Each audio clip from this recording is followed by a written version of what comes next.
Wala pong tao na nakakaalam ng mangyayari bukas. Sabi nung anak, bakit di ka nagpapaksiw ka gabi? Sino kakain? Hindi ka. Masarap kasi ka ang paksiw sa almusal. Bukas ng umaga, magsasangag ako. Ang almusal natin, paksiw at sinangag. Yan ang karaniwan sa mga Pilipino eh. Kung nagpaksiw na siya, bukas magsasangag. Yung pinaksil niya nung alas 11 ng gabi, hindi niya na nga nakain nun eh.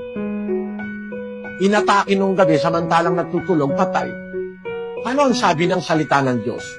Natotoo naman ito sa isang talata ng Kawikaan, Kapitulo 27, versikulo 1. Huwag mong ipaghambog ang kinabukasan sapagkat hindi mo nalalaman kung ano ang ilalabas ng ibang araw. Salita ito ng Diyos eh.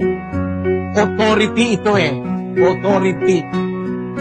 Walang taong nakakaalam mismo ng bukas.